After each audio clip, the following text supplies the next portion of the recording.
अस्सलाम वालेकुम स्टूडेंट्स। आज का हमारा टॉपिक है electrical energy and Joule's law. बेटा, जो जॉल्स लॉ है वो हीट एनर्जी के मुतल्लिक होता है। मतलब कि किसी वायर में से या किसी भी रेजिस्टेंस में से जब करंट पास होता है तो हीट प्रोड्यूस होती है। अब वो हीट कितनी प्रोड्यूस होती है ये डिपेंड करता है कि सर्किट में से करंट कितना फ्लो कर रहा है। ऑफ कोर्स अगर सर्किट में से करंट ज्यादा फ्लो करेगा तो ज्यादा हीट प्रोड्यूस होगी, और अगर सर्किट में से करंट कम फ्लो करेगा तो ऑफ कोर्स हीट एनर्जी भी कम प्रोड्यूस होगी। तो बेटा आज हमने पढ़ना है electrical energy and Joule's law. बेटा आपको पता है इलेक्ट्रिकल एनर्जी भी जब किसी सर्किट में फ्लो होती है, मतलब चार्जेस फ्लो होते हैं तो इलेक्ट्रिकल एनर्जी प्रोड्यूस होती है। तो इलेक्ट्रिकल एनर्जी भी हीट प्रोड्यूस करती है। तो बच्चे कितनी हीट प्रोड्यूस होती है वो किसके डायरेक्टली प्रोपोर्शनल होती है या उसकी मैग्नीट्यूड कैसे कम या ज्यादा होती है, ये हम स्टेटमेंट से अंडरस्टैंड करेंगे। तो बच्चे ये हमारा टॉपिक है 14.10। ये चैप्टर नंबर बच्चे बेटा ये चैप्टर है करंट इलेक्ट्रिसिटी। चैप्टर नंबर 14 है। चैप्टर नंबर 14 है और उसका टॉपिक नंबर है 14.10। तो बच्चे अभी हम देख लेते हैं कि कितनी हीट प्रोड्यूस होगी। बच्चे यहां पे देखें कि हीट एनर्जी जनरेटेड, ये हीट एनर्जी जनरेटेड कहां पे बच्चे जनरेट हुई? इन आर रेजिस्टेंस। ये रेजिस्टेंस से मुराद कोई भी वायर हो सकती है जिसमें से करंट फ्लो करता है। अच्छा, ये हीट क्यों प्रोड्यूस हुई? बच्चे ये हुई है due to the flow of charges. Flow of charges की वजह से इज इक्वल टू किसके इक्वल होता है? स्केयर ऑफ करंट, करंट के स्केयर के I, resistance R and time duration T. तो बच्चे ये स्टेटमेंट आपको तब तक नहीं समझ आ सकती जब तक आपको फार्मूला याद नहीं होगा।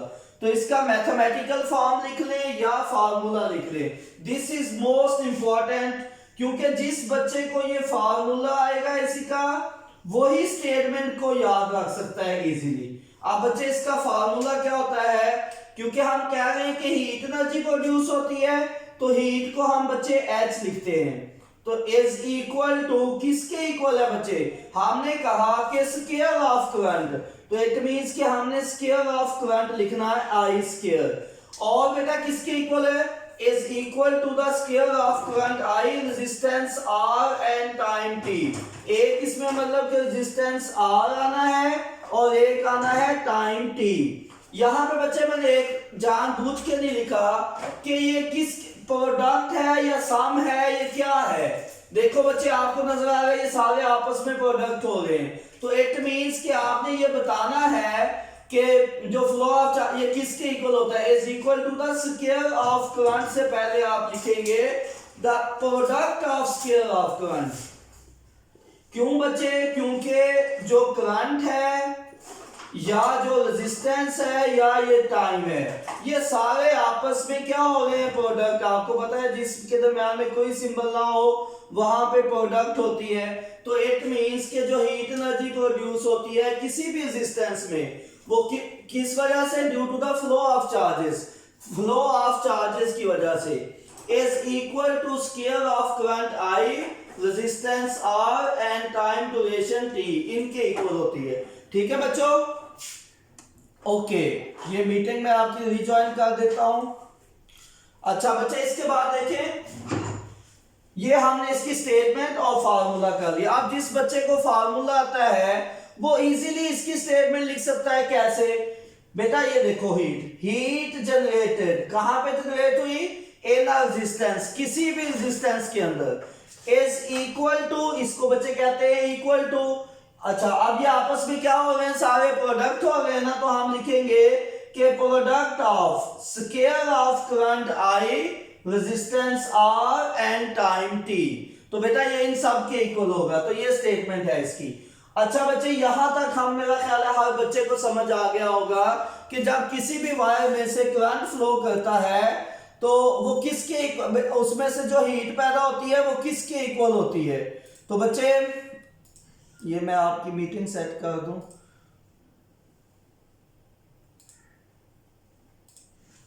ओके, तो बच्चे ये हमने इसकी स्टेटमेंट और फार्मूला कर दिया। अब बच्चे इलेक्ट्रिकल एनर्जी कैसे प्रोड्यूस होती है किसी भी सर्किट के अंदर। बच्चे यहाँ पे हम उसकी दो एग्जांपल्स करेंगे कि किसी भी सर्किट के अंदर इलेक्ट्रिकल एनर्जी कैसे प्रोड्यूस होती है। तो इलेक्ट्रिकल एनर्जी प्रोड्यूस करने के लिए बच्चे हम जरूरी है कि किसी भी वायर में से करंट फ्लो करे। जब किसी वायर में से करंट फ्लो करता है तो बच्चे उसमें हीट प्रोड्यूस होती है, और जब हीट प्रोड्यूस होती है तो हम देखते हैं कि वो हीट किसके इक्वल है। मतलब आपको बताना पड़ता है कि जो सर्किट में हीट प्रोड्यूस हो रही है वो किसके इक्वल है, square of current I, resistance R and time duration T. Okay बच्चों, आपको आवाज ठीक आ रही है? ओके तो बच्चे ये था जॉल्स लॉ और उसका फार्मूला। अब हमने प्रोडक्शन ऑफ इलेक्ट्रिकल एनर्जी के दो तरीके सीखने हैं। Production of electrical energy, production of electrical energy.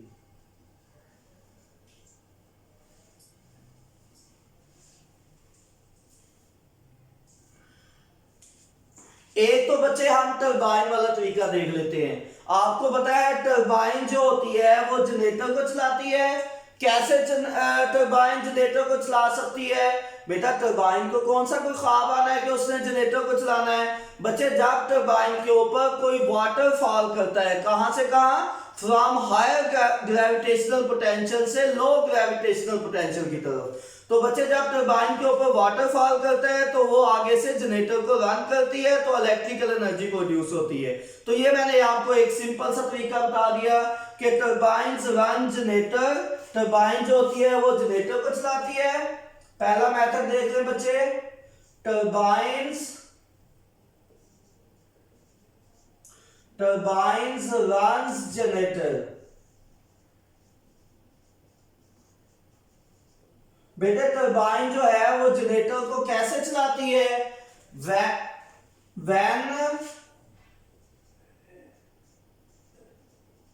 when water falls on it।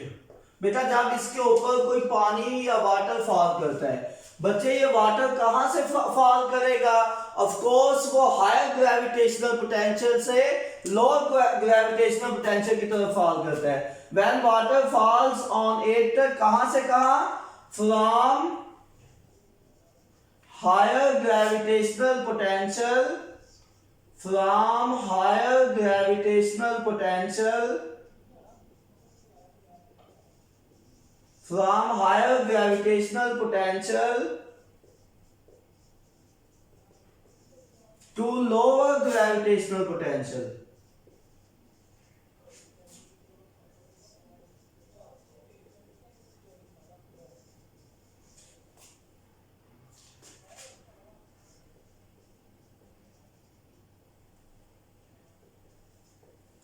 बच्चे इसकी एग्जाम्पल आपको जितने भी हम डैम वगैरह बनाते हैं उनमें पानी हमेशा हायर से लो की तरफ फ्लो करता है। बच्चे जब पानी आ रहा होता है ना हायर लेवल से लो की तरफ, तो रास्ते में टरबाइन में फैंस लगे होते हैं। जब उनके ऊपर में से पानी गुजरता है तो वो जो वाटर है वो टरबाइन को घुमाता है। जैसे ही बेटा टरबाइन रन्स करती है या टरबाइन घूमती है तो वो आगे जनरेटर को चला देती है। बेटा बेसिकली मकसद ये होता है कि हमने जनरेटर को रन करना है। आप जनरेटर को चाहे आप बच्चे पेट्रोल से चला लें, चाहे डीजल से चला लें, चाहे उसको वाटरफॉल से चला लें। बेटा ये सबसे जो चीप तरीका है, सबसे जो सस्ता तरीका है वो टरबाइन वाला है। ठीक है, तो जब टरबाइन जनरेटर को बेटा चलाती है तो क्या प्रोड्यूस होगा? Of course electrical energy. क्यों? क्योंकि जनरेटर हमें इलेक्ट्रिकल एनर्जी देता है। ठीक है, तो अच्छा मैंने कहा कि turbine run generator to produce electrical energy. बेशक आप यहीं पे लिख दे या एंड पे जाके लिख दे। अब दरम्यान में वो मेथड बता रहा है कि वो जो टरबाइन है वो जनरेटर को चलाती कैसे है। When water falls on it, कहां से? From higher gravitational potential to lower gravitational potential. ठीक है, एंड प्रोड्यूस इलेक्ट्रिकल एनर्जी। और क्या प्रोड्यूस होता है बच्चे? And produce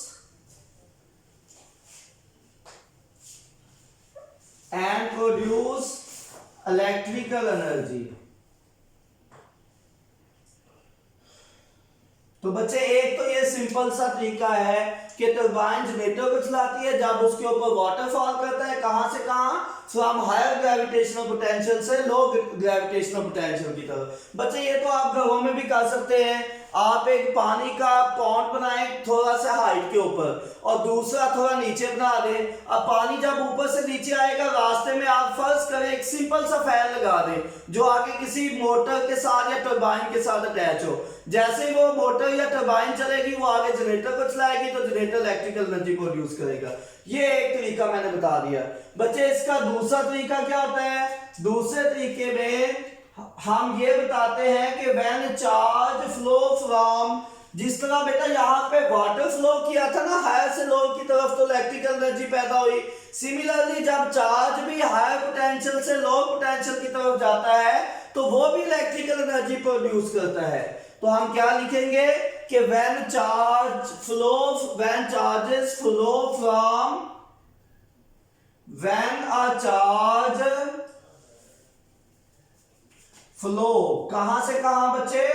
when a charge flow from higher potential to higher electrical potential भी कह सकते हैं क्योंकि है ये इसमें इलेक्ट्रिक एनर्जी है, ठीक है, या इलेक्ट्रिक पोटेंशियल है। व्हेन अ चार्ज फ्लो, जहां जैसे मैंने यहां पे लिखा था ना ग्रेविटेशनल पोटेंशियल, तो यहां पे मैं इलेक्ट्रिकल पोटेंशियल लिखूंगा क्योंकि चार्ज हमेशा इलेक्ट्रिकल पोटेंशियल के अंदर फ्लो करता है। When a charge flow from higher electric potential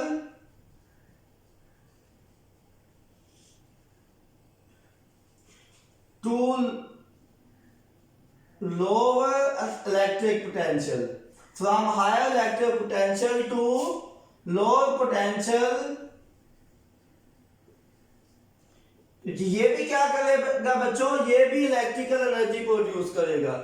तो higher potential to low potential, it will also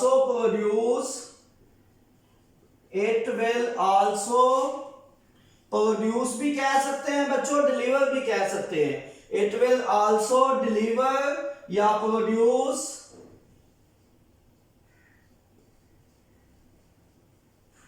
electrical energy. अब बहुत से बच्चे ऐसे हैं जिनका इलेक्ट्रिक पोटेंशियल के बारे में कंसेप्ट क्लियर नहीं है, मतलब उनको पीछे वाला चैप्टर क्लियर नहीं होता, तो उनको समझ नहीं आती कि चार्ज जब हायर पोटेंशियल से लो पोटेंशियल की तरफ जाता है तो वो कैसे एनर्जी डिलीवर करता है। तो बच्चे इसको थोड़ी सी अंडरस्टैंडिंग हम यहाँ पे कर लेते हैं ताकि जो बच्चों को चैप्टर का सही कंसेप्ट नहीं है उनको भी ये बात अच्छी तरह से समझ आ जाए। बच्चे फॉर एग्जांपल यहाँ पे हमारे पास हम एक डायग्राम बना लेते हैं अपने कंसेप्ट क्लियर करने के लिए। बच्चे यहाँ पे हम एक डायग्राम बना लेंगे फिर वहां से हमारे कंसेप्ट अच्छी तरह से क्लियर हो जाएंगे। डायग्राम में पहले तो हमें पोटेंशियल प्रोवाइड करना है ना किसी भी चार्ज को, तो उसके लिए हमें इलेक्ट्रिक फील्ड रिक्वायर्ड होगा। बच्चे ये फर्ज करें कि हमारे पास इलेक्ट्रिक फील्ड की पॉजिटिव प्लेट है, इसके ऊपर पॉजिटिव चार्जेस हैं, और ये हमारे पास एक और प्लेट है जिसके ऊपर बच्चे नेगेटिव चार्जेस हैं। इस प्लेट के ऊपर नेगेटिव चार्जेस हैं। अब ये प्लेट पॉजिटिव चार्जेस की है और ये प्लेट नेगेटिव चार्जेस की है। अब बच्चे आप सबको पता है कि इलेक्ट्रिक फील्ड कहां से स्टार्ट होगा कहां पे खत्म होगा। बेटा इलेक्ट्रिक फील्ड की डायरेक्शन हमेशा from positive to negative terminal होती है, ये वाली डायरेक्शन होती है बच्चों इलेक्ट्रिक फील्ड की। अब फर्ज करें कि हमारे पास एक चार्ज है, वो प्लस क्यू हमेशा टेस्ट चार्ज देते होते हैं। फर्ज करें कि हमारे पास प्लस क्यू चार्ज है, उसको हमने किसी भी पॉइंट के ऊपर रख देना है। यहाँ पे फॉर एग्जांपल मैं उसको यहाँ पे रख देता हूं। बच्चे जब वो यहां से यहां पे मूव करेगा तो क्या आपको इसको एनर्जी देनी पड़ेगी, वर्क डन करना पड़ेगा, या खुद ब खुद जाएगा? ऑफ कोर्स बच्चे ये खुद जाएगा। क्यों? क्योंकि ये प्लस इसको रिपेल कर रहा है और ये नेगेटिव इसको अट्रैक्ट कर रहा है। तो जब ये खुद जा रहा है, आप तो नहीं ना इसके ऊपर फोर्स लगा रहे डिस्प्लेसमेंट, लेकिन वो दोनों काम हो रहे हैं। ये इधर को जा रहा है तो फोर्स इधर को लग रही है, इधर को जा रहा है तो डिस्प्लेसमेंट इधर को है। इसका मतलब चार्ज वर्क कर रहा है। और बच्चे हमें पता है कि जब भी कोई चीज वर्क करती है तो समझे वो एनर्जी है। तो क्या इस चार्ज की एनर्जी जाया हो जाती है? नो बच्चे, वो चार्ज आपको एनर्जी डिलीवर कर देता है। सिमिलरली अगर मैं इसी चार्ज को बच्चे यहां से अगेंस्ट द फील्ड मूव करता हूं तो फिर मुझे फोर्स लगानी पड़ेगी। कितनी? जितनी इधर को इलेक्ट्रिक फोर्स थी उसके इक्वल इलेक्ट्रिक फोर्स लगानी पड़ेगी। एक तो मुझे इधर को फोर्स लगाऊंगा तो चार्ज इधर को डिस्प्लेसमेंट कवर करेगा। तो बच्चे इट मींस कि मुझे वर्क डन करना पड़ेगा। क्या मैंने ये जो वर्क डन किया है चार्ज को यहां से यहां मूव करने में, क्या वो जाया हो गया? नो बच्चे, वो जो मैंने वर्क डन किया वो इस चार्ज ने अपने अंदर स्टोर कर लिया। उसको पता है कि ये वर्क डन बड़ा इंपॉर्टेंट है। ये वर्क अगर मैं जाया कर दूंगा तो ये law of conservation of energy के अगेंस्ट हो जाएगा। इसलिए बच्चे वो मेरा वर्क डन अपने अंदर स्टोर कर लेता है। ठीक है, कब मुझे वो वर्क डन वापस करेगा? जब ये इधर को जाएगा। क्यों? क्योंकि इधर को इसने खुद जाना है। तो जब बच्चे चार्ज, ऐसे याद रख लो कि जब चार्ज इट सेल्फ मूव करता है, खुद ब खुद मूव करता है, तो वो आपको एनर्जी देता है। लेकिन जब आप चार्ज को मूव करते हैं अगेंस्ट द फील्ड तो वो एनर्जी स्टोर करता है। तो इधर जाएगा तो स्टोर करेगा अपने अंदर। क्यों? क्योंकि वर्क डन आप करते हैं उसको यहां से यहां मूव करने के लिए, तो वो आपकी इज्जत रखता है। जो आपने वर्क डन किया होता है वो अपने अंदर स्टोर कर लेता है। बच्चों बताओ कब वापस करेगा? जब वो इधर से इधर को जाएगा तो वो आपको एनर्जी आपको डिलीवर कर देगा। तो अब मेरा ख्याल है ये पॉइंट बहुत अच्छा समझ आ गया होगा कि व्हेन अ चार्ज फ्लो करता है कहां से कहां, from higher electric potential to lower potential. बच्चे हमें पता है पॉजिटिव हमेशा हायर पोटेंशियल होता है और नेगेटिव हमेशा लोअर पोटेंशियल। तो बताओ बच्चे, जब पॉजिटिव से नेगेटिव मतलब कि हायर से लोअर की तरफ जाएगा, अभी मैंने ये बात आपको एक्सप्लेन की है, तो क्या ये एनर्जी आपको डिलीवर करेगा या आपको एनर्जी इसको देनी पड़ेगी? ऑफ कोर्स बच्चे ये हमें एनर्जी देगा क्योंकि ये खुद ब खुद मूव कर रहा है। तो मैंने कहा कि ये बात याद कर लो कि जब चार्ज खुद मूव करता है तो हमें एनर्जी देता है, लेकिन जब आप फोर्स लगा के वर्क डन करते हैं तो उस वक्त वो एनर्जी अपने अंदर स्टोर कर लेता है, एनर्जी गेन होती है चार्ज को। तो अभी बच्चे जब के ये ए पॉइंट से बी की तरफ जा रहा है तो ये एनर्जी डिलीवर करेगा आपको। ठीक है, तो यही बात मैंने यहाँ पे लिखी, when a charge flow from higher electric potential to low potential it will also produce electrical energy. या प्रोड्यूस इलेक्ट्रिकल एनर्जी कह लो या डिलीवर इलेक्ट्रिकल एनर्जी। डिलीवर भी साथ लिख ले ताकि बच्चों को ज्यादा अच्छी तरह से समझ आ जाए। ये हमें एनर्जी डिलीवर करता है, it will also deliver electrical energy. ठीक है, तो ये इलेक्ट्रिकल एनर्जी बेटा प्रोड्यूस करने के हमने दो तरीके सीख लिए। पहले में टरबाइन ने प्रोड्यूस की, दूसरे में चार्ज ने प्रोड्यूस की। कब? जब वो इलेक्ट्रिक फील्ड में मूव कर रहा था। तो यहां तक तो हमारा कंसेप्ट क्लियर हो गया कि इलेक्ट्रिकल एनर्जी बेटा टरबाइन से जनरेटर चला के भी प्रोड्यूस की जा सकती है और चार्ज को in the direction of electric field move करवा के भी इलेक्ट्रिकल एनर्जी प्रोड्यूस की जा सकती है। ऑफ कोर्स बच्चे, जब इलेक्ट्रिकल एनर्जी प्रोड्यूस हो गई समझो हीट एनर्जी प्रोड्यूस हुई। क्यों? क्योंकि जब बेटा वो चार्ज किसी रेजिस्टेंस से पास होगा हीट पैदा करेगा। जब वो चार्ज किसी फैन में से गुजरेगा तो फैन चलता है ना, तो हीट प्रोड्यूस होती है। बेटा जब वो चार्ज किसी भी इलेक्ट्रिक आयरन में से या हीटर में से पास होता है फिर हीट पैदा करेगा। तो इट मींस कि असल मकसद था इलेक्ट्रिकल एनर्जी या हीट प्रोड्यूस करना, यही तो जॉल लॉ कहता है। अब एक बात रह गई है कि ये जो हीट या इलेक्ट्रिकल एनर्जी प्रोड्यूस हुई है ये कितनी, इसकी मैग्नीट्यूड क्या है, ये कब ज्यादा होगी कब कम होगी, उसके लिए बच्चे हम कैलकुलेशन कर लेंगे।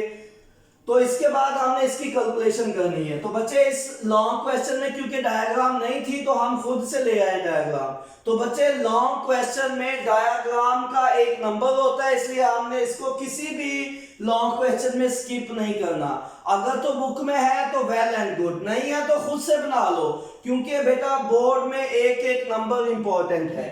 तो बच्चे फिजिक्स में 60 मार्क्स बड़े इजीली आ जाते हैं अगर आप थोड़ा सा फोकस कर लें, हेडिंग्स के साथ टॉपिक लिखें, पूरा एक्सप्लेन करें, अपने कंसेप्ट क्लियर करें। तो मेरा नहीं ख्याल फिजिक्स कोई मुश्किल है, ये बड़ा इंटरेस्टिंग है। जब मैं इसको रिवाइज करूंगा आपने कहना ये तो कुछ भी नहीं था टॉपिक। अभी आप देखें बच्चे, सोचो कि अगर कंटीन्यूअस चार्ज फ्लो करेगा किस हायर पोटेंशियल से लो पोटेंशियल, तो वो एक कंटीन्यूअस सोर्स ऑफ एनर्जी बन जाता है। क्या मैंने बताया बच्चे कि अगर कंटीन्यूअस चार्ज फ्लो करता है, if continuous flow of charges हो, कहां से कहां, from higher potential to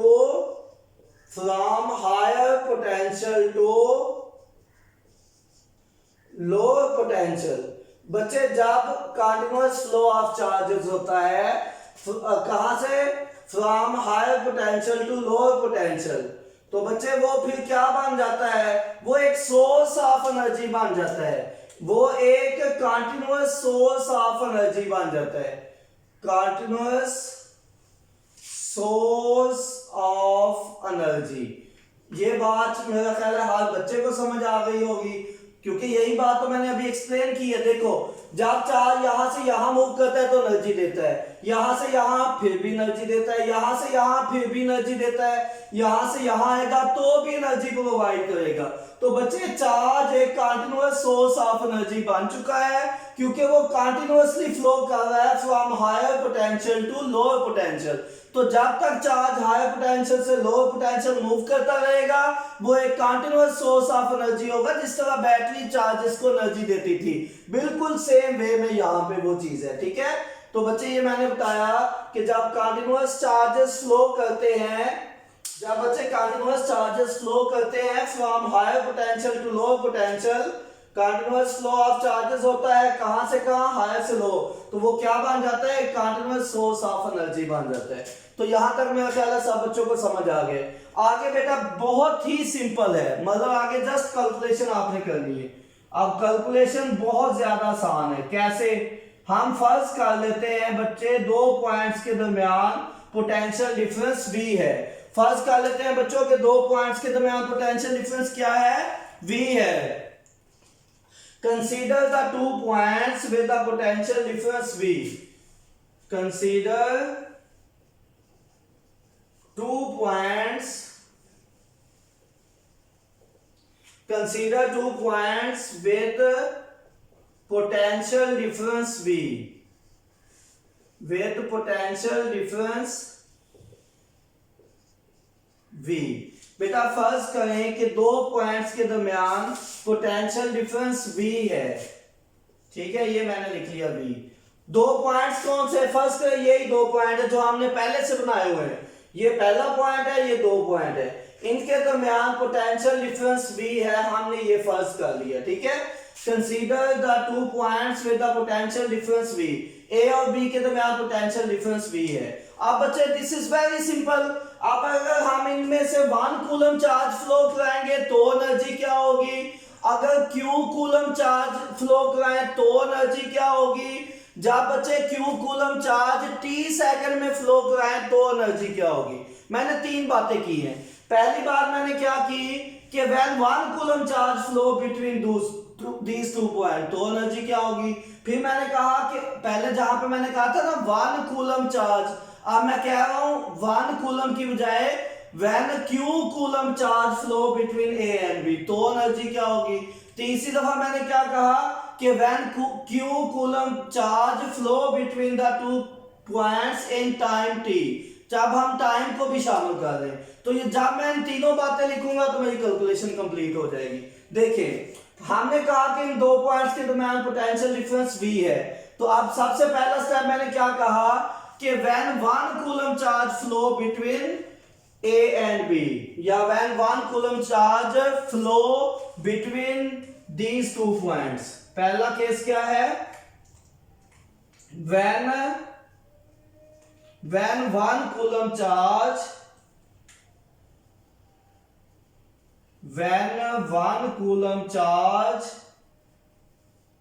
flow, कहां पे बेटा इसने फ्लो करना है?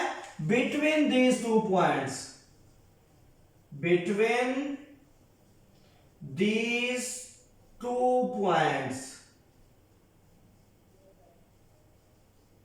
बेटा जब वन कूलम चार्ज फ्लो करेगा बिटवीन दीज टू पॉइंट्स, तो बच्चे आपको इलेक्ट्रिक पोटेंशियल का फार्मूला आता होगा, हम बचपन से पढ़ते आ रहे हैं, वही हमें यहाँ पे एनर्जी का इलेक्ट्रिक पोटेंशियल होता है बेटा work done per unit charge. तो ये इलेक्ट्रिक पोटेंशियल होता है, यहां से एनर्जी का फार्मूला निकलता है, क्या बनेगा? W is equal to QV।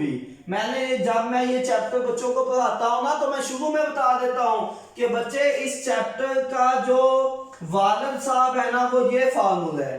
क्यों? जिस तरह बच्चे मैकेनिक्स में वर्क डन या एनर्जी का फार्मूला होता है ना मैकेनिक्स में कि W is equal to FS, similarly current electricity में वर्क का फार्मूला होता है W is equal to QV।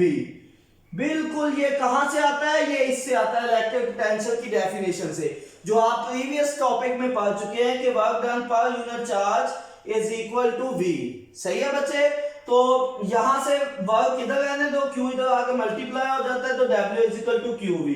तो जब भी इलेक्ट्रिकल एनर्जी में आपसे पूछा जाता है फार्मूला बताओ वर्क डन का, तो या करंट इलेक्ट्रिसिटी में वर्क का फार्मूला पूछे तो आप FS नहीं कहोगे बल्कि QV कहोगे, ठीक है? तो when one coulomb charge flow between these two points, तो कितनी एनर्जी वो चार्ज डिलीवर करेगा? The energy delivered by one coulomb charge, अभी देख लेते हैं।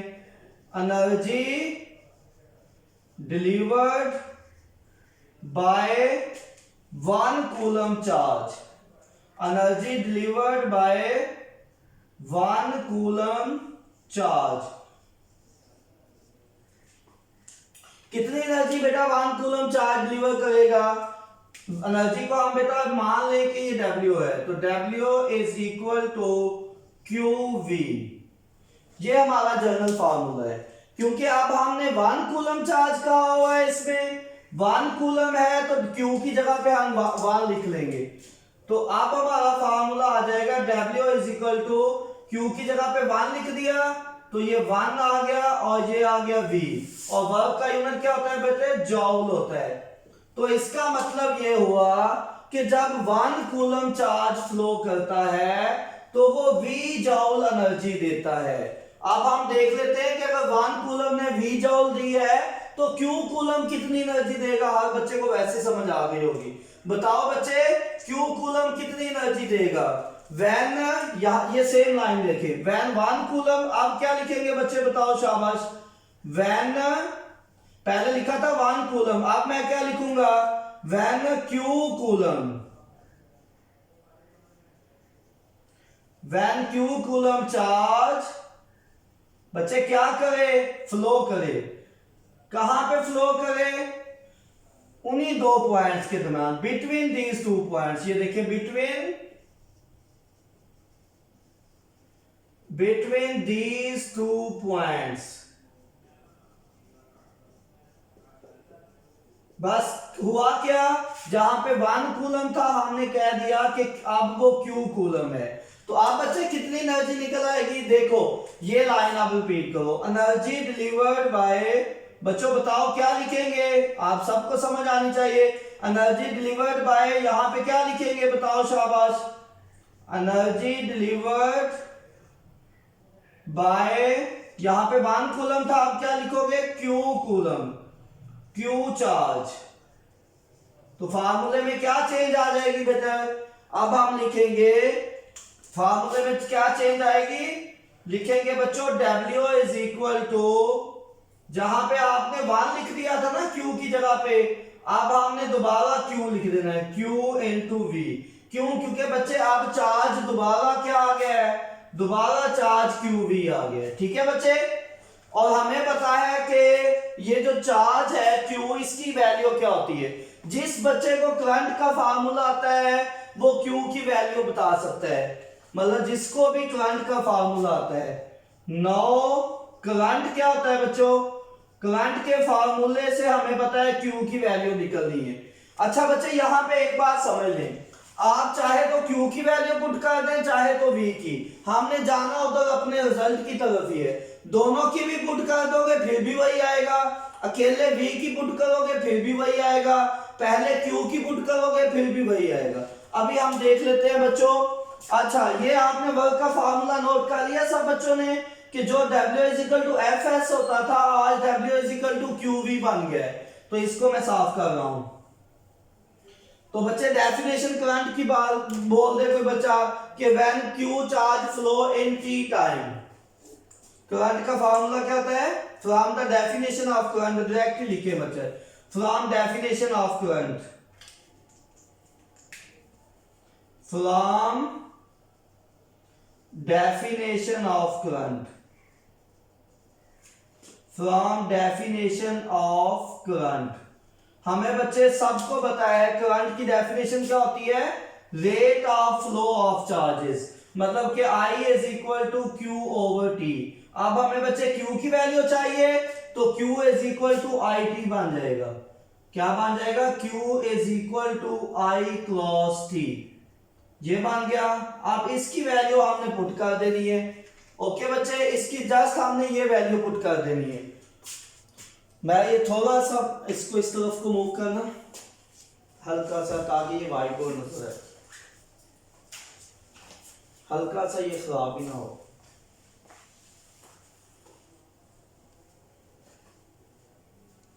ये नजर आ रहा है यहाँ पे।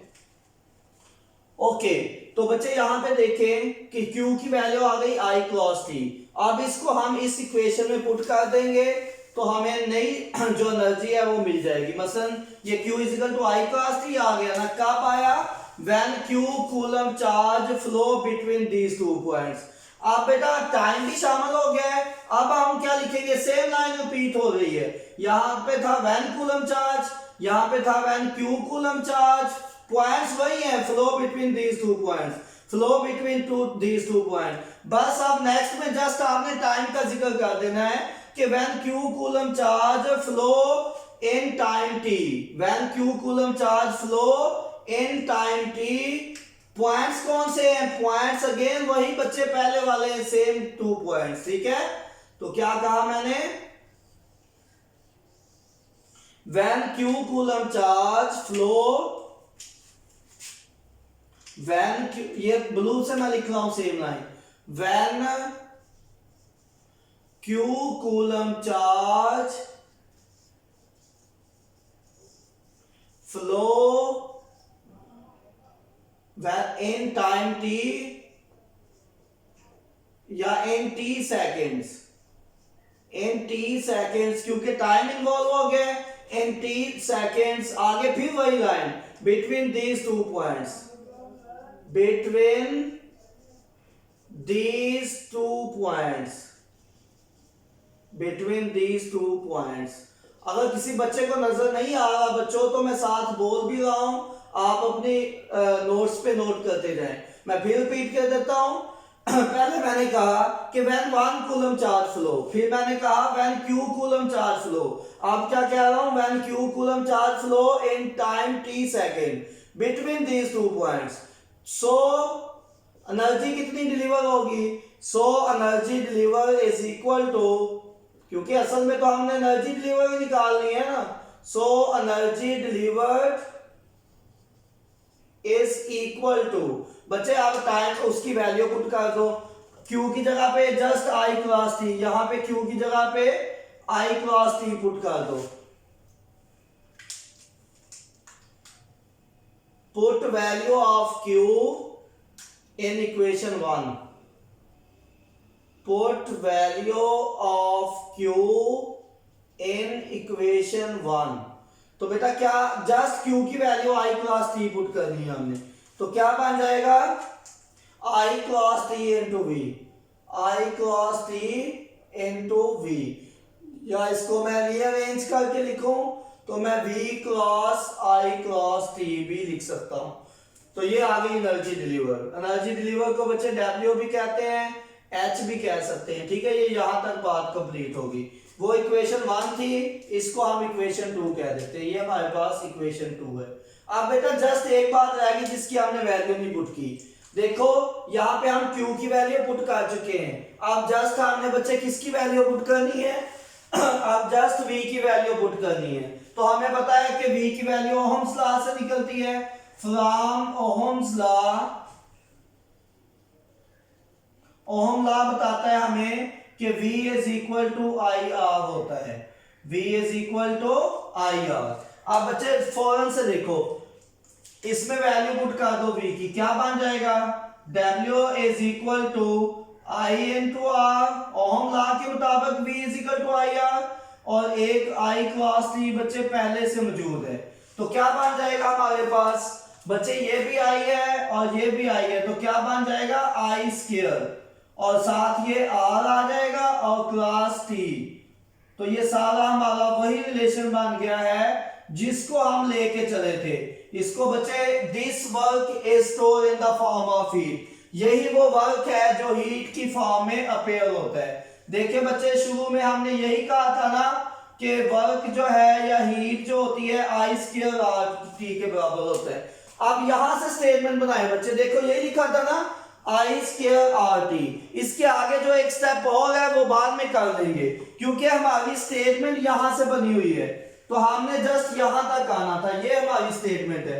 क्या स्टेटमेंट शो करती है कि हीट जनरेटेड इन रेजिस्टेंस, किसी भी रेजिस्टेंस में जो हीट जनरेट होती है, इज इक्वल टू, ये सारे प्रोडक्ट हो रहे हैं ना, तो हमने कहा कि product of square of current I, resistance R and time duration T। तो बच्चे सेम चीज यहां पे आ गई है। मैं फिर वही स्टेटमेंट रिपीट करूंगा कि हीट जनरेटेड इन रेजिस्टेंस किस वजह से? Due to the flow of charges. किसके इक्वल होती है? इज इक्वल टू, किसके इक्वल है बच्चे? प्रोडक्ट ऑफ, क्योंकि ये सारे आपस में प्रोडक्ट हो रहे हैं। तो product of square of current I, resistance R and time duration T। वही बात फिर रिपीट हो गई। मैं फिर रिपीट कर देता हूं बच्चे। देखिए यहां पे हीट प्रोड्यूस कहां पे प्रोड्यूस हुई? इन रेजिस्टेंस, किसी भी रेजिस्टेंस में से जिसमें से करंट फ्लो करता है। किस वजह से हुई? Due to the flow of charges. इसको क्या कहते हैं बच्चे? Is equal to. इसको क्या कहते हैं? Is equal to. ये होता है इज इक्वल टू। अब किसके इक्वल है बच्चे? प्रोडक्ट ऑफ, ये सारे प्रोडक्ट हो गए ना, तो इसलिए हम इसको कहते हैं प्रोडक्ट ऑफ। प्रोडक्ट ऑफ, ठीक है, is equal to the product of. इसको बच्चे क्या कहते हैं? Square of current. क्या कहते हैं इसको? Square of current is equal to square of current is equal to the square of current I, resistance R and time T। तो यहां पे बेशक आप बच्चे वैसे ही ज्यादा बता दो, आपकी और ज्यादा अच्छा लेक्चर हो जाएगा। आप बेशक यहाँ पे, मैं यहाँ पे रिपीट करता हूँ, आई थिंक नजर नहीं आ रहा होगा बच्चों को, ये यहाँ पे फिर रिपीट कर देता हूँ बेटा मैं। तो हीट प्रोड्यूस कहां पे प्रोड्यूस होती है? इन रेजिस्टेंस, किसी भी रेजिस्टेंस में। क्यों पैदा होती है बच्चों? Due to the flow of charges. Flow of charges की वजह से। अच्छा, वो किसके इक्वल होती है बच्चे? इसको क्या कहते हैं? Is equal to. इसको कहते हैं इज इक्वल टू। इसको कहते हैं इज इक्वल टू। देखो सारी स्टेटमेंट यहां मौजूद है, अभी आप देखना। अच्छा, ये और ये क्या है? इन दोनों को बच्चे कहते हैं, क्या कहते हैं इन दोनों को? Product of. इन दोनों को क्या कहते हैं? Product of. बच्चे ये प्रोडक्ट ऑफ के इक्वल है, is equal to product of. और इसको क्या कहते हैं? ये जो I के ऊपर स्क्वायर लगा हुआ है, इसको क्या कहते हैं? इसको कहते हैं square of current. Square of current, और करंट क्या होता है? I is equal to the square of current I। और बेटा इसको क्या बोलते हैं? ये जो दरमियान में R, इसको बोलते हैं रेजिस्टेंस। रेजिस्टेंस R, और आप एक ही बात क्या, ये इसको क्या? And time duration time duration and time duration T, इसको कहते हैं टाइम ड्यूरेशन टी। तो बच्चे देखो पूरी स्टेटमेंट मैंने यहां से बता दी कि heat generated in a resistance किसके इक्वल होती है बेटा, वो पहले तो ये बताएं किस वजह से होती है, due to the flow of charges. इसको क्या कहते हैं, is equal to square of current I, resistance R and time T. उनका आपस में हो क्या है, प्रोडक्ट। तो हम इसलिए कहते हैं कि product of square of current I and resistance R time duration T. तो यहां तक बात खत्म हो गई। अब इसमें बुक वाले ने एक स्टेप और भी आगे किया, उसने क्या किया कि ये जो आई स्केयर आर टी है, यहां पे आई की वैल्यू पुट कर दी, क्या, V over R, Ohm law के मुताबिक। V is equal to I R होता है ना बच्चों, तो I इज इक्वल टू क्या आ जाता है, V over R. I is equal to V over R.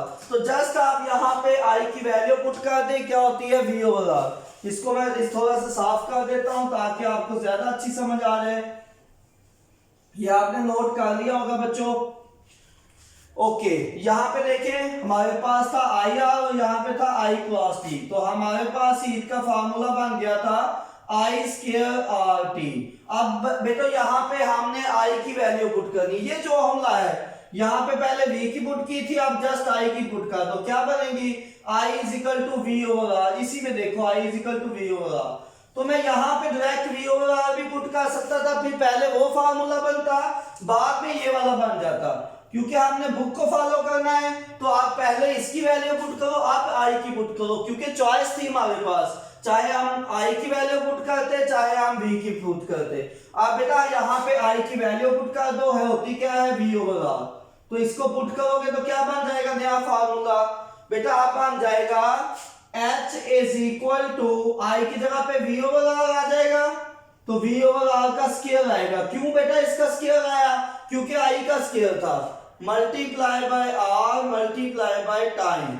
तो बच्चे देखें आर स्केयर होगा नीचे, आर स्केयर के साथ एक आर कैंसिल होगा, दोनों नहीं होंगे, तो क्या बच जाएगा, वी स्केयर ओवर नीचे एक आर बच जाएगा, क्योंकि एक कैंसिल हुआ दूसरा बच गया है, मल्टीप्लाई बाय टाइम। तो ये भी बच्चे हीट का फार्मूला है, तो ये भी हमारे पास हीट का फार्मूला आ गया। तो this is all about heat energy and Joule's law. बेटा जॉल ने हमें क्या बताया कि किसी भी सर्किट में जब किसी रेजिस्टेंस में से करंट फ्लो करता है तो उसमें हीट पैदा होती है। ठीक है, मैं फिर रिपीट कर देता हूं बेटा, जब करंट फ्लो करता है किसी भी रेजिस्टेंस में से तो हीट पैदा होती है। वैसे भी हमें पता है ना बच्चे, आप किसी वायर को जाके पकड़ ले, जिसमें से भी करंट फ्लो कर रहा हो, आप फील करेंगे कि वहां पे हीट पैदा हुई है।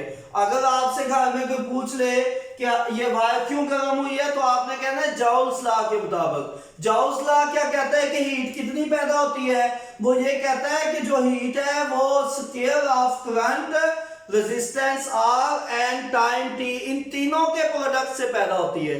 मसलन बच्चे आपके घर में आपके पेरेंट्स पूछ लेते हैं कि बताओ ये आपने इस वायर को पकड़ा, इसमें जो हीट है, ये जैसे ये यहाँ पे ये वायर है, ये अभी भी हीटेड है, तो ये हीट है, तो ये किस वजह से इसमें हीट पैदा हुई है। बच्चे आप फर्ज कर लें कि ये वायर है, ठीक है, ये वायर है, तो आप इसको पकड़ते हैं, ये गर्म है, तो आपके पेरेंट्स पूछते हैं बताओ बच्चे ये क्यों वायर गर्म है, तो आपने कहना है तीन चीजों की वजह से है। एक तो इसमें से जो करंट पास हो रहा है, और दूसरा इस वायर की जो रेजिस्टेंस है, और तीसरा ये कि कितने टाइम में पास हो रहा है। इन तीनों के प्रोडक्ट से हीट पैदा होगी। अब किसका सबसे ज्यादा इफेक्ट होता है, सबसे ज्यादा इफेक्ट होता है करंट का।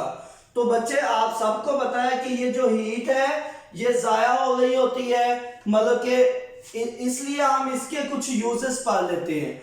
बच्चे इसके नेक्स्ट हेडिंग आएगी यूजेस। अब हमारे पास जगह नहीं है तो मैं यूजेस वैसे बोल देता हूं। बेटा इसके तीन यूजेस होते हैं। तो पहला यूज कौन सा होता है बेटा, these are uses for different purposes के लिए, मतलब नेक्स्ट हेडिंग आ जाएगी इंपॉर्टेंस एंड यूजेस। आप चाहे बेटा इंपॉर्टेंस लिख लें चाहे आप यूजेस लिख लें, मैं यहां से थोड़ा लिख देता हूं, बल्कि आप खुद ही लिख ले बच्चे। तो बेटा आपने यूजेस लिखने हैं तो आप लिखे शाबाश। पहले बेटा ये जो हीटिंग इफेक्ट है इसके कितने यूजेस होते हैं, आप जितने मर्जी लिखते जाएं, लेकिन हमने 2-3 लिखने हैं, ठीक है। तो बच्चे हेडिंग क्या लिखोगे नेक्स्ट, इंपॉर्टेंस और यूजेस। तो बेटा heating effect of current can be used for different purposes.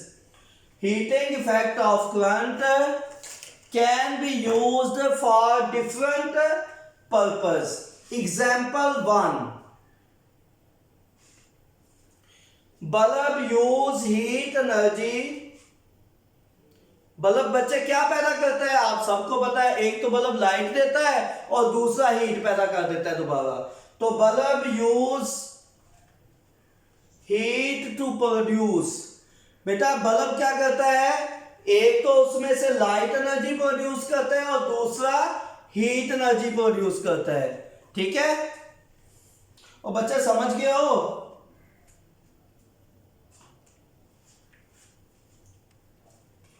तो bulb convert this energy into heat energy and light energy. अब बच्चे मुझे एक और बता दो, हीटर क्या करेगा, नेक्स्ट लिख ले example 2, heater convert this energy into heat energy. Of course heater ने हीट ही प्रोड्यूस करनी है। और नेक्स्ट है बच्चे electric iron. Electric iron convert this energy also किस में कन्वर्ट करेगी बच्चों, इनटू हीट एनर्जी।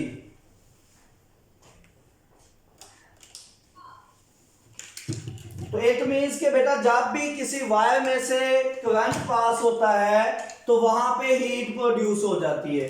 तो इसमें आप ये लास्ट में एक एग्जांपल ये भी दे सकते हैं कि हीटर में हीट कैसा पैदा होती है।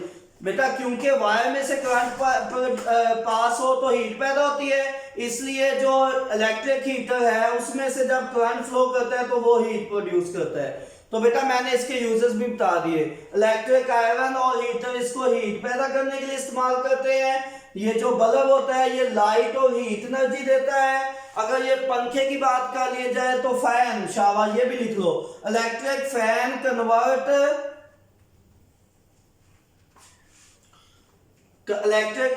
Convert this energy. कौन सी this energy, electrical energy. Electric fan convert this energy into mechanical energy. बेटा आप चाहें तो इलेक्ट्रिकल एनर्जी कह दे या हीट एनर्जी, क्योंकि इलेक्ट्रिकल एनर्जी से ही हीट एनर्जी बनती है। तो इलेक्ट्रिक फैन किस एनर्जी को किस में कन्वर्ट करता है बेटा, इलेक्ट्रिकल एनर्जी को मैकेनिकल एनर्जी में कन्वर्ट कर देता है। तो मैं यूजेस आखिरी दफा फिर रिपीट कर देता हूं। सबसे पहले क्या बताया कि bulb convert this energy into light and heat energy. फिर मैंने क्या बताया, electric iron and electric heater convert this energy into heat energy. और इलेक्ट्रिक आयरन इस्त्री करने के काम आती है, हीट होगी तो वो इस्त्री करेगी। और थर्ड मैंने क्या बताया, electric fan convert this energy into mechanical energy. तो बेटा ये इसके सारे यूजेस मैंने आपको बताए हैं। ठीक है, और बच्चे इसके मुझे पेपर में एमसीक्यूज भी आपको आ सकता है, और बच्चे ये न्यूमेरिकल भी है एक एक्सरसाइज का 10.4। ये दोनों चीजें मैं थोड़ा सा जगह साफ करके आपको करवा देता हूँ। मसलन मैं यहाँ पे ये चीजें करवा देता हूँ। एक तो आपका पता चल जाएगा कि आपको फार्मूले कितना याद है, दूसरा आपका ये भी पता चल जाएगा कि आप कैलकुलेशनों के कितने एक्सपर्ट हैं। इस टॉपिक की समरी भी सॉरी मैंने अभी बतानी है। बल्कि मैं पहले आपको समरी बता देता हूं ताकि मुझे पता चले आपको टॉपिक की समझ भी आई है या नहीं आई। बच्चे पहले समरी बताएं, शाबाश। पहले तो मुझे हर बच्चा इसकी एनर्जी का फार्मूला बता दे, शाबाश। बेटा करंट इलेक्ट्रिसिटी इलेक्ट्रिसिटी में एनर्जी का फार्मूला क्या होता है, W is equal to QV। कहां से आया, इलेक्ट्रिक पोटेंशियल की डेफिनेशन से। क्या होती है बेटा, work done per unit charge is equal to electric potential. तो एनर्जी का फार्मूला क्या आ जाएगा, W is equal to QV। शाबाश बच्चे। अब मुझे ये इसका एनर्जी है तो इसका यूनिट क्या होगा बच्चों, इसका यूनिट होगा जॉल। ये इसका यूनिट है। फॉर एग्जांपल बच्चे मैं अगर आपसे पूछ लूं कि अगर 1 कूलम चार्ज हो तो कितनी एनर्जी होगी, 1 कूलम चार्ज। अब इधर से हम बनाते जाएंगे ताकि हमारी कैलकुलेशन रिवाइज हो जाए। अगर 1 कूलम चार्ज है तो बच्चे Q की जगह पे आप 1 लिखोगे, 1 कूलम लिख लोगे। तो बेटा यहां पे आपने 1 लिख दिया Q की जगह पे। इसको आई नहीं समझ लेना, ये 1 है, बल्कि इसको मैं वैसे ही लिखता हूं कई शहजादे क्लास में होते हैं, ये जाउल। तो अगर 1 कूलम बेटा चार्ज हो तो V जाउल एनर्जी मिलती है। ये बातें एमसीक्यूज में पूछी जाएगी। अच्छा, ये थी 1 कूलम की बात। अगर बच्चे Q कूलम चार्ज हो, Q कूलम चार्ज हो तो वो कितनी एनर्जी देगा, शाबाश बताओ। ये तो 1 कूलम था तो Q की जगह पे 1 लिख दिया। आप बच्चे अगर Q कूलम चार्ज होगा तो वो कितनी एनर्जी देगा, Q की जगह पे अगेन Q आ जाएगा, Q इनटू ये V पहले से मौजूद है, ये इतने जाउल QV जाउल एनर्जी देगा। अच्छा शाबाश। अगर वो कहे कि Q coulomb charge t second में कितनी एनर्जी देता है, Q कूलम चार्ज है, चार्ज तो सेम है अभी, मतलब कि Q तो वहीं पे रहेगा, Q कूलम चार्ज है, t सेकंड में कितनी एनर्जी देगा। अभी देख लेते हैं, हमें पता है I is equal to Q over T होता है करंट की डेफिनेशन, और Q is equal to I cross T। तो यहां पे बच्चे जस्ट Q की वैल्यू पुट कर दो, क्या आ जाएगी Q की value, I cross T। Q की वैल्यू क्या है, करंट की डेफिनेशन से हमने निकाली हुई है, Q की वैल्यू होती है I cross T into V। ये आ गया बच्चों। अब मेरे पास अभी भी ओहम लॉ से चॉइस है, या मैं V की वैल्यू पुट कर दूं या I की वैल्यू। बेटा पहले हमने Q के पहले V की वैल्यू पुट की है, तो इस दफा भी हम V की वैल्यू पुट करेंगे from Ohm's law. Ohm law क्या कहता है, V is equal to I R. तो आप बच्चे यहाँ पे V is equal to I R, तो क्या फार्मूला बन जाएगा, W is equal to I cross T पहले से मौजूद है, और V की जगह पे बेटा आई आर लिख दें। तो क्या बन गया, यही वो हीट एनर्जी है जो हमने इसकी स्टेटमेंट में यूज की है। क्या बन जाएगी, I स्क्वायर आर टी। आप पहले समरी कंप्लीट कर दें। अब बच्चे मैंने V की वैल्यू पुट की थी, लेकिन मैं I की भी कर सकता था, क्यों, क्योंकि मुझे पता है I is equal to V over R होता है। यहाँ पे I की वैल्यू भी पुट कर दो, तो क्या बन जाएगा बच्चे, V ओवर आर का स्क्वायर, तो ये V का स्क्वायर नीचे R का square multiply by R multiply by time, R से R कैंसिल हो गया, तो ये V square over R multiply by time. मेरा ख्याल है कि ये समरी हर बच्चे को समझ आ गई होगी, बल्कि बच्चे बच्चे को समझ आ गई होगी, क्योंकि इसमें कोई मुश्किल बची नहीं है। मैं फिर रिपीट कर देता हूं बच्चे, W is equal to QV था हमारे पास, ठीक है। हमने कहा अगर 1 कूलम चार्ज हो तो Q की जगह पे 1 लिख दो, इसका मतलब V जॉल एनर्जी मिलेगी। बेशक पूछ ले एमसीक्यूज में कि अगर 1 कूलम चार्ज हो तो कितनी एनर्जी मिलती है, V जॉल एनर्जी मिलती है, और अगर Q कूलम चार्ज हो तो फिर कितनी एनर्जी मिलती है, दोबारा Q की जगह पे Q लिख दो कैपिटल, ये QV जॉल एनर्जी मिलती है। आपको कहता है अगर Q चार्ज ही हो, Q कूलम चार्ज हो, लेकिन टाइम बता दे कि T सेकंड में, हमें पता है flow of charges in unit time या in T time is called current, तो I is equal to QT। तो बेटा जस्ट यहाँ पे हमने Q की value I cross T put कर दी, और V पहले से मौजूद है, यहां तक कंप्लीट हो गया। अब यहाँ पे बच्चे मेरे पास दो चॉइसेस होती हैं, या तो मैं V की वैल्यू पुट कर दूं, पहले V की वैल्यू पुट करूंगा तो बच्चों क्या आ जाएगा, V is equal to I R होता है, तो ये डायरेक्ट ये वाला फार्मूला आ जाएगा जो हमने प्रूफ करना था। लेकिन अगर बच्चे आप V की वैल्यू ना पुट करें, फिर क्या होगा, I is equal to V over R put कर दें। अगर पहले I की वैल्यू पुट करोगे तो डायरेक्ट ये फार्मूला आएगा, फिर कटिंग की भी जरूरत नहीं है। तो हमने क्योंकि दोनों बनाने थे, हमने पहले V की वैल्यू पुट कर ली थी, V is equal to I R put किया तो ये आ गया, फिर जब हमने I की वैल्यू पुट की तो ये वाला फार्मूला भी आ गया, ठीक है। तो this is all about joules law. बच्चे इसकी मैं रिपीट कर देता हूं। सबसे पहले मैंने बताया कि ये इसकी स्टेटमेंट क्या है, हीट एनर्जी जनरेटेड बेटा कहां पे जनरेट होती है, इन रेजिस्टेंस, किस वजह से होती है, due to the flow of charges, किसके इक्वल होती है, is equal to the product of, क्योंकि प्रोडक्ट हो गया square of current I resistance R and time duration T। फिर मैंने इलेक्ट्रिकल एनर्जी पैदा करने के दो तरीके बताए, याद है आपको, एक बताया था कि जब टरबाइन में वाटर फॉल करता है तो वो इलेक्ट्रिकल एनर्जी प्रोड्यूस होती है, और दूसरा ये इंपॉर्टेंट कि जब charge in the direction of electric field flow करता है तो वो भी इलेक्ट्रिकल एनर्जी पैदा करता है। ये दो तरीके मैंने एनर्जी पैदा करने के बता दिए, ये पहला ये दूसरा। फिर मैंने कैलकुलेशन तो बहुत ही आसान है, क्या फार्मूला होता है, यहां से कर ले समझी में, W is equal to QV, अगर 1 कूलम चार्ज होगा तो 1V, अगर Q कूलम चार्ज है तो QV, सिर्फ Q की जगह पे 1 लिखा फिर Q लिख दिया। अगर टाइम भी बता दे साथ तो Q की वैल्यू I क्रॉस T, और अब चाहे V की वैल्यू पुट कर दो चाहे I की डायरेक्ट पुट करोगे तो ये फार्मूला, V की पुट करोगे IR तो ये फार्मूला। तो ये सारा था जॉल्स लॉ। बच्चे एक्सरसाइज में आपके पास एक न्यूमेरिकल है 14.4 न्यूमेरिकल है, उसमें जस्ट आप डाटा देखो फिर आप खुद ही पता चल जाएगा कि फार्मूला कौन सा लगाना है। वो कहता है कि पोटेंशियल डिफरेंस 10 वोल्ट है, मतलब पोटेंशियल डिफरेंस कितना है 10 वोल्ट है, और करंट है बच्चों 1.5 एम्पियर। करंट भी बता दिया उसने, वोल्टेज भी बता दी है, तो क्या नहीं बताया, टाइम भी बताया हुआ है कि 2 मिनट है। बच्चे अगर 2 मिनट है तो इसका मतलब कितने सेकंड होंगे, 60 से मल्टीप्लाई कर दो 120 सेकंड होंगे। बच्चे आप देखो टी भी बताया हुआ है, आई भी बताया हुआ है, वोल्टेज भी बताई हुई है, और कोई चीज जो उसने ना बताई हुई है, उसने हमसे क्या पूछी है, एनर्जी पूछी है। तो बच्चे देखो यहाँ पे कौन सा फार्मूला लगता है, एक तो है ये आई स्क्वायर आर टी, क्या ये लगता है, आई बताया है सही है, रेजिस्टेंस बताई है, नो इट मींस ये नहीं लगेगा, ठीक है ओके। फिर देख रहे हैं ये तो नहीं लगता, ये फेल हो गया। अब इसको देखो V square over R T, ये भी नहीं लगता। क्यों नहीं लगता बच्चे, यहाँ पे भी रेजिस्टेंस है जो उसने नहीं बताई हुई।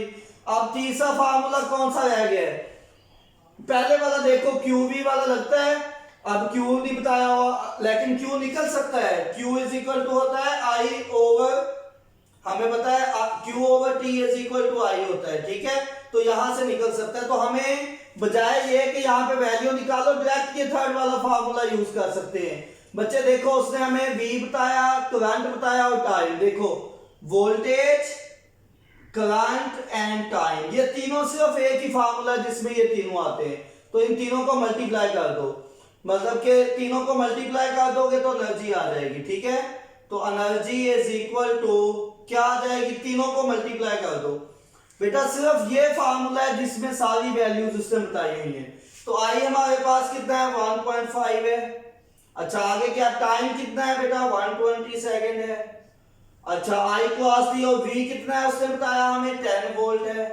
तो सबको मल्टीप्लाई करोगे तो ये 800 जूल आ जाएगा। तो ये हमारे पास एनर्जी है। बेटा ये एक्सरसाइज का न्यूमेरिकल भी हो गया आपका। तो इस तरह बेटा पेपर में आपने कंफ्यूज नहीं होना जरा भी। अभी तो उसने एक्सरसाइज में सिर्फ एक ही न्यूमेरिकल दिया है, बच्चे वो कोई भी न्यूमेरिकल आपको दे सकता था, लाजमी नहीं उसने यही देना है। आप जस्ट सोचें कि आपके पास डाटा कौन सा है, आपने उस हिसाब से आपने फार्मूला अपना लगा देना है। फॉर एग्जांपल बच्चे वो क्या, आपने जस्ट फार्मूला लिख लिया करो, फिर सोचा करो कौन सा लगना है। जब वो इलेक्ट्रिकल एनर्जी पूछे आप उसके सारे फार्मूले लिख लो। पहला QV ये लिख लो, फिर बेटा Q की वैल्यू I क्रॉस T ये वाला लिख लो। फिर कौन सा लिखोगे इसके बाद, फिर उसकी जगह V की वैल्यू पुट कर दो, I स्क्वायर आर टी बना था। और उसके बाद चौथा कौन सा था, V square over R multiply by time. तो ये सारे बेटा एनर्जी के फार्मूले। अब वो जौन सा डाटा बताएगा उसके मुताबिक हम पेपर सॉल्व कर लेंगे, इजीली न्यूमेरिकल सॉल्व हो जाएगा। तो बच्चे पेपर में वो अक्सर एमसीक्यूज भी पूछ सकता है आपसे कि which of the following is the formula of electrical energy. क्या क्वेश्चन आ सकता है, which of following is formula for joules law भी आ सकता है, फॉर इलेक्ट्रिकल एनर्जी भी आ सकता है। जॉल्स लॉ कह लो या इलेक्ट्रिकल एनर्जी। बेटा वो इलेक्ट्रिकल एनर्जी भी कह सकता है, जॉल लॉ भी कह सकता है, हीट भी कह सकता है। तो यही ऑप्शंस होंगे। ऑप्शन ए में लिखा होगा आई स्क्वायर आर टी, बच्चे फौरन से यही लगा देते, हालांकि ये भी तो ठीक है, ये भी ठीक है, ये भी ठीक है, ये भी ठीक, सी 3 लिख दिया तो चौथे में वो दे देगा ऑल ऑफ दीज। तो बच्चे क्या करते हैं बच्चों, वो फौरन से ये आई स्क्वायर आर टी लगा के एक एमसीक्यूज पक्का ठीक कर देते हैं, हालांकि वो पक्का गलत होता है। तो बेटा ये देखा करें हमेशा सारे ऑप्शंस कौन से हैं उसके मुताबिक डिसीजन लिया करें, ठीक है। अब बच्चे यहाँ पे वो क्वेश्चन एमसीक्यूज में चेंज भी कर सकता है। मसलन वो क्या पूछ सकता है, वो कहता है if we double the current, वो क्या देता है, if we double the current, if we double the current, what will be the effect on heat? What will be the effect on heat? Heat के ऊपर क्या इफेक्ट होगा? तो बच्चे ऑप्शन ए है, हीट को करंट को डबल करो तो वो कह देगा ऑप्शन ए है डबल हो जाएगी, ठीक है। ऑप्शन बी में वो क्या देता है 4 टाइम्स हो जाएगी हीट, ऑप्शन सी में क्या देता है हाफ, और ऑप्शन डी में लिख देता है नॉन ऑफ दीज। तो कौन सा लगाओगे? देखो करंट को डबल किया है ना, तो यहां पे करंट को डबल कर लो। हीट वाला फार्मूला जो जनरल फार्मूला मोस्टली यूज होता है ये वाला यूज होता है आई स्क्वायर आर टी, ठीक है, जो जनरल फॉर्म है, ठीक है। तो यहां पे जब आप आई की वैल्यू डबल करोगे तो ये क्या बन जाएगी, आई को डबल करोगे तो 4 टाइम बन जाएगी। क्यों? क्योंकि उसका स्क्वायर है, आई का स्क्वायर क्या हो जाएगा, ये 4 टाइम हो जाएगा। ये वाला ऑप्शन ठीक हो जाएगा, ठीक है बच्चों। तो ये इस तरह के एमसीक्यूज पेपर में आ सकते हैं।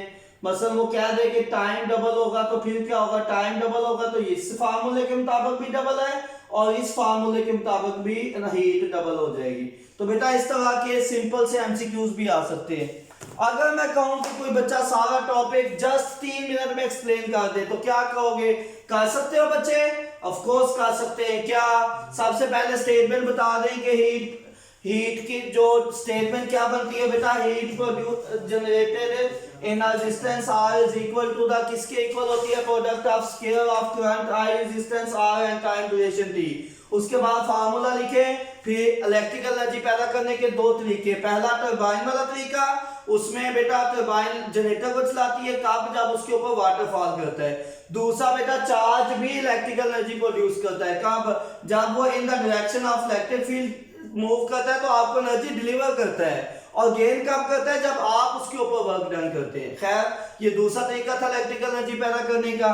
फिर कैलकुलेशन तो वेरी सिंपल है, लिखी हुई है W is equal to Q V. अगर 1 कूलम चार्ज होगा तो V जाओ, अगर Q कूलम चार्ज होगा तो क्यू वी जाओ, अगर टाइम का भी बता दे तो Q is equal to I cross T। अब यहाँ पे V की वैल्यू डायरेक्ट पुट करोगे तो ये, अगर I की वैल्यू डायरेक्ट पुट करोगे तो ये। This is all about heat energy या electrical energy and Joule's law. Okay बेटा, थैंक यू वेरी मच। इस लेक्चर को अच्छी तरह से समझें। This is very important regarding paper point of view. Okay, अल्लाह हाफिज।